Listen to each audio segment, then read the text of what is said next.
Hey guys, so in this video we're going to talk about the integument system. So we're going to talk about the skin. I will do a separate video on the features of the skin, such as hair and nails. But for now we're just going to focus on skin layers. I am going to go out of order. I'm actually going to start with this bottom diagram here. So this is the entire integument, I guess, cross-section here. We're looking at all three dermis layers. If we look at this first little section here, this is the epidermis.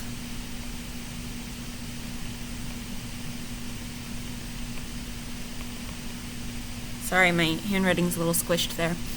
And then below the epidermis is the dermis. And below the dermis, we have the hypodermis. Now, if we think back to our prefixes and suffixes, dermis refers to skin. Epi means above, so this is going to be the above layer. We then have the skin layer, and then we have the below skin layer, so the hypodermis. And so these three are going to kind of make up our integumentary system. The epidermis has quite a few features to it, so we're going to focus on that in just a bit. I want you to jump down to the dermis, though. The dermis has two layers. If you look at H, we've got what we call the papillary layer.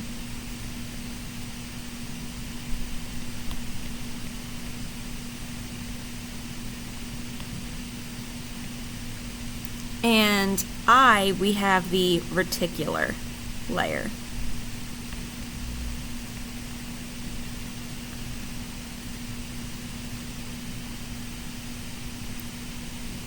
If we look at some of the features within the dermis, we have a couple of, structures here that are worth mentioning. First off, down here what we have is a Pacinian corpuscle. So that's Pacinian corpuscle.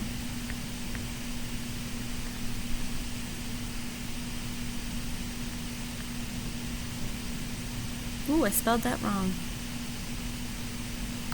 Sorry guys, there's a C in there.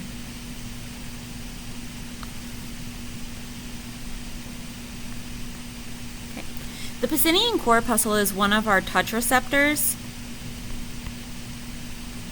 As you can see, it is deeper in the dermis. That's important because this touch receptor is going to need more stimulus, more of a sudden stimulus to fire an impulse. The types of impulses that are going to be picked up here is vibration as well as pressure.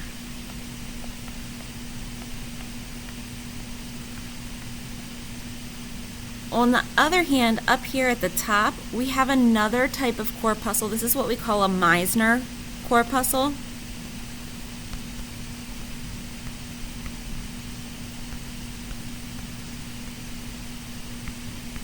There we go, spelled it right this time. And the Meissner corpuscle is much closer to the surface here. It's a lot higher up in the dermis. This is important because this is going to be a mechanoreceptor that is sensitive to light touch.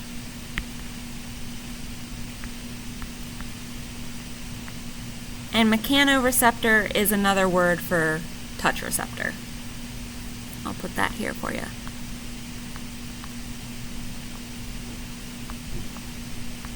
It's one word, I just ran out of room. There we go.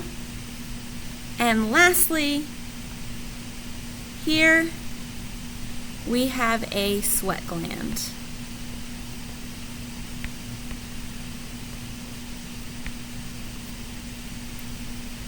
Now, I mentioned earlier that the epidermis has a lot of individual layers within it.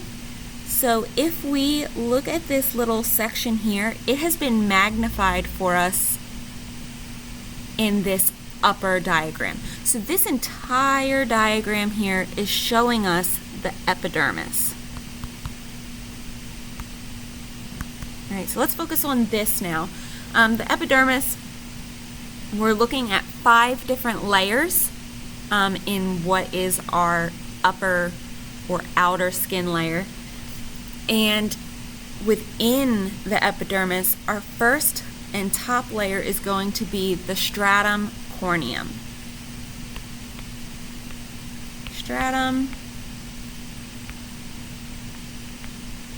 corneum. It is the most superficial, so that means that we can touch this. So when you touch your skin, this is the layer you're touching. As you can see, there's lots of kind of built up layers on top of that. That's because the stratum corneum is what's going to be receiving any type of abrasion.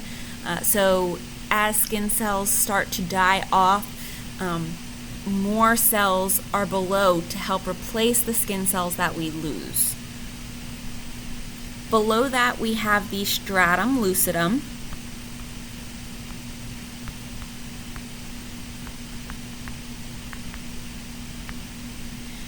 The stratum lucidum is going to vary in depth according to where you're at in the body. In some areas, we might not even have a stratum lucidum. Stratum lucidum is going to be more in areas that are tougher. So that's going to be like your palms and the bottoms of your feet. In areas that we don't have much abrasion, if you think about like your abdomen or your back, we're not really having any dexterity in those areas. We're not, walking on it or on that skin. So we don't necessarily need the stratum lucidum there. So that layer is almost going to be non-existent.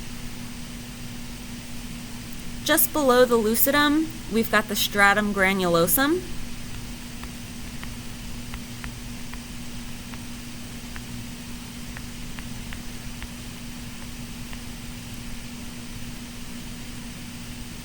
And below the granulosum, we have the spinosum.